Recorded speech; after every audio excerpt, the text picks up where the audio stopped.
teman-teman semua.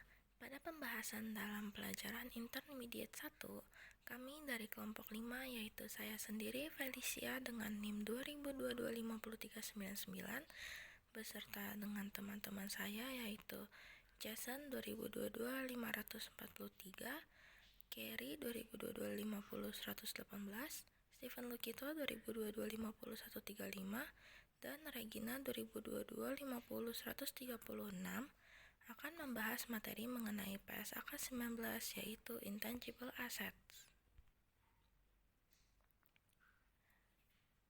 Berikut ini poin-poin yang akan dibahas dalam PSAK 19 ini, yaitu ada ruang lingkup, unsur, definisi, bentuk pengakuan, pencatatan, pengukuran, penghentian pengakuan, dan pengungkapan.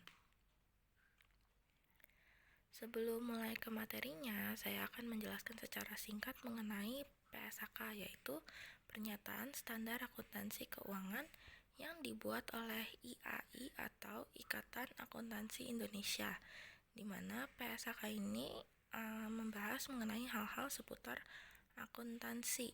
Salah satunya itu adalah aset tidak berwujud atau bisa kita sebut dengan intangible assets yang dibahas pada PSAK 19 ini. Pada materi yang kami bahas ini, kami memakai PSAK 19 yang telah disahkan pada tanggal 19 Februari 2010 sebagai revisi dari PSAK 19 tanggal 13 Oktober tahun 2000.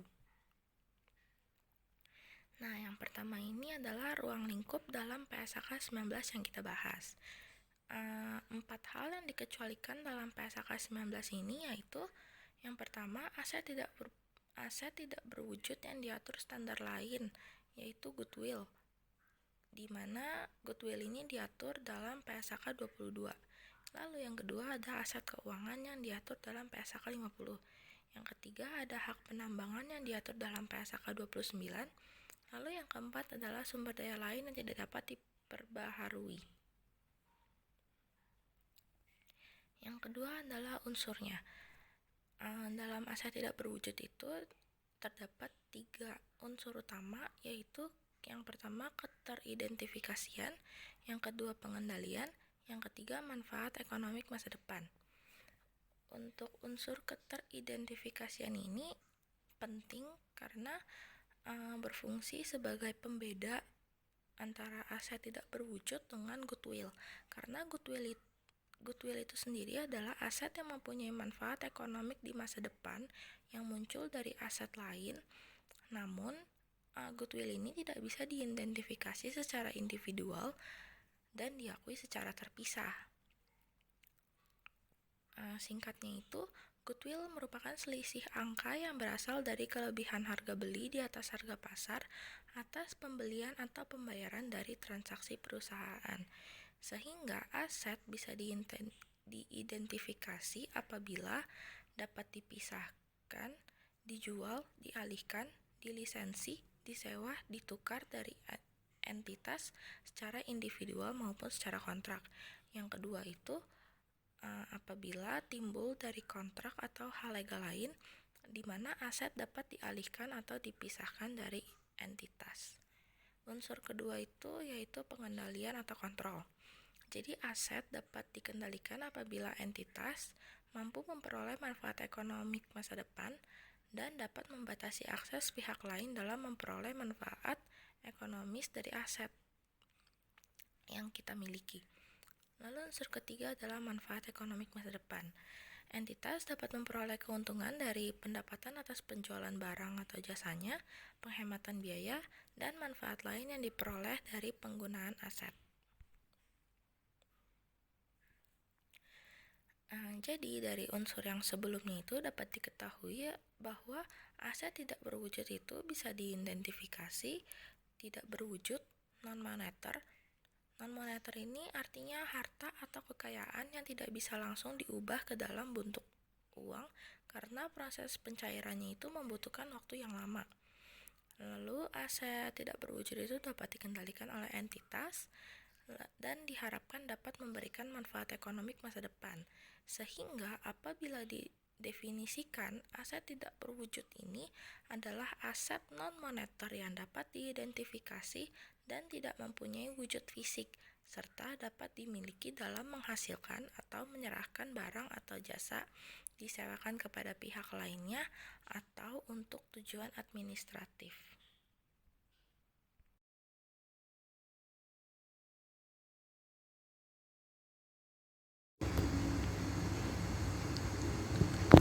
Kemudian dijelaskan bentuk atau contoh dari intangible asset. Yang pertama adalah copyright. Copyright adalah hak yang diberikan kepada pengarang, pencipta, atau pengaransemen untuk menerbitkan, menjual, atau mengawasi karyanya. Hak cipta dapat digunakan untuk diberikan kepada pihak lain berdasarkan perjanjian-perjanjian yang telah disepakati. Kemudian ada paten. Paten adalah hak yang diberikan kepada pihak yang menemukan hal baru untuk memproduksi, menjual, atau mengawasi penemuannya dalam jangka waktu tertentu. Hak paten bisa digunakan sendiri oleh penemunya atau diserahkan kepada pihak lain berdasarkan kesepakatan. Kemudian ada brand dan trademark. Brand adalah sebuah nama dari suatu produk yang dapat dijual atau disewakan kepada pihak lain berdasarkan perjanjiannya. Kemudian ada trademark. Trademark itu terdiri dari lambang, frasa, kata, slogan, ataupun simbol yang digunakan atau diadopsi oleh produsen atau perusahaan untuk mengidentifikasi produk-produknya serta membedakannya dari produk yang dijual oleh produsen atau perusahaan lain. Kemudian ada franchise. Franchise adalah sebuah persetujuan kontraktual antara franchisor dengan franchisee. Franchisor memberikan hak kepada franchisee untuk menjual produk tertentu, menyediakan jasa, atau menggunakan trademark tertentu. Kemudian ada lisensi. Lisensi adalah hak untuk menggunakan produk atau jasa tertentu. Penggunaan contohnya itu kayak penggunaan jalan kota, atau lahan publik untuk telepon atau tiang listrik. Kemudian ada customer data. Customer data itu atau daftar pelanggan adalah file data yang berisi informasi pelanggan yang dikumpulkan oleh perusahaan. Jadi kayak misalnya ada orang yang membeli di perusahaan kita kan, kita tuh si kumpulin datanya kan, dia beli apa. Nah, itu merupakan aset yang sangat berharga untuk sebuah perusahaan. Kemudian ada kuota impor. Kuota impor adalah batas jumlah barang impor yang diperbolehkan masuk ke dalam suatu negara dalam periode waktu tertentu. Kuota impor merupakan mekanisme yang digunakan oleh pemerintah untuk mengatur jumlah atau volume barang impor. Kemudian ada software. Software adalah bagian terpisah dari hardware komputer tertentu sehingga dapat digunakan di komputer lain.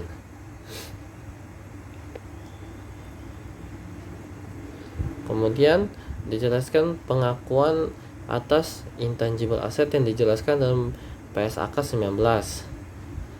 Aset diakui sebagai intangible apabila biaya perolehannya dapat diukur. Kemudian terdapat kemungkinan untuk memperoleh manfaat ekonomis masa depan.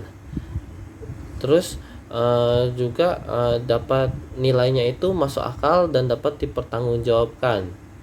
Jika pengakuannya tidak memenuhi kriteria, maka intangible asset ini akan diakui sebagai beban. Kemudian aset tidak berwujud atau intangible asset yang diperoleh itu dapat dibedakan menjadi dua. Yang pertama itu perolehan yang diakui. Isinya itu adalah perolehan terpisah. Pengakuannya itu seperti harga beli yang termasuk biaya masuk, pajak pembelian, lalu dikurangi diskon. Kemudian biaya yang dapat diatribusikan langsung seperti imbalan kerja, fee, biaya pengujian. perolehan terpisah yang diakui itu dikecualikan itu biaya pengenalan produk, iklan dan promosi, biaya penyelenggaraan seperti biaya pelatihan karyawan, kemudian biaya administrasi dan overhead. Kemudian ada akuisisi sebagai bagian dari kombinasi bisnis. Yang diakui itu nilai wajar saat akuisisi. Jadi apabila pihak yang diakuisisi sedang melakukan proyek penelitian dan pengembangan, maka aset yang diakui adalah aset yang terpisah dari goodwill. Kemudian ada akuisisi dengan hibah pemerintah. Yang diakui itu adalah nilai wajar aset dan nilai nominal termasuk pengeluaran. Kemudian ada pertukaran aset. Pertukaran aset yang diakui itu adalah nilai wajarnya, kecuali yang tidak bisa diukur dan tidak ada substansi komersialnya.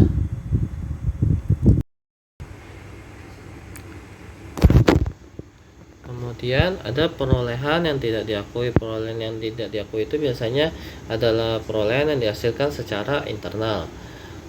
Contohnya itu adalah goodwill yang dihasilkan secara internal.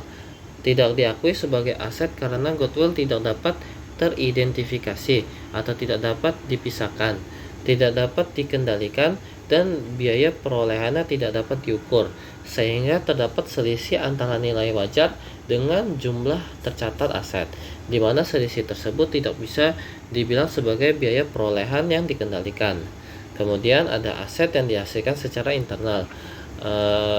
Aset yang dihasilkan secara internal itu dikecualikannya itu merek, kepala surat kabar, judul publisitas, dan daftar pelanggan. Aset yang dihasilkan secara internal ini tidak diakui sebagai aset tidak berwujud karena tidak dapat dibedakan dengan biaya untuk pengembangan usaha. Aset yang dihasilkan secara internal. 1. Tahap penelitian. Aset itu tidak boleh diakui, ataupun dia diakui sebagai beban. Pertama, ada kegiatan untuk mendapat pengetahuan.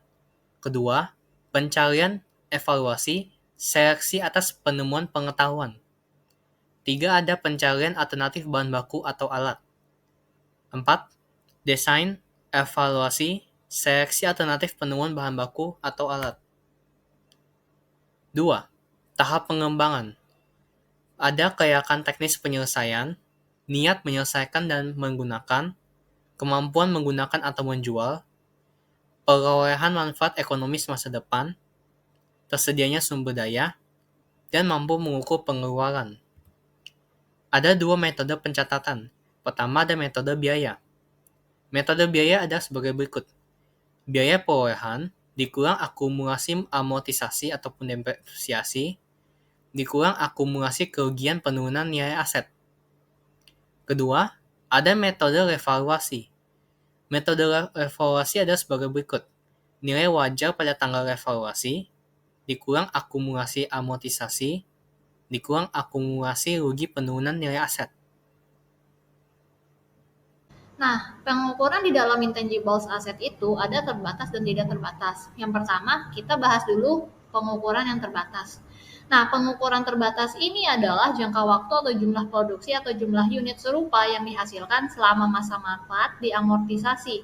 Nah, mulai amortisasi saat aset sudah siap untuk digunakan, dihentikan pada waktu yang mana lebih dulu antara ketika aset digolongkan sebagai tersedia untuk dijual atau tanggal ketika aset dihentikan pengakuannya. Yang ketiga adalah menggunakan metode yang dapat menggambarkan pola konsumsi atas manfaat aset. Misalnya, jurnalnya amortization expense di debit dan accumulated amortization asset pada kredit. Nah, untuk residual value-nya akan diperiksa ulang setiap akhir periode dan apabila terjadi perubahan, maka akan dihitung sebagai perubahan estimasi akuntansi. Selanjutnya, saya akan menjelaskan mengenai pengukuran tidak terbatas.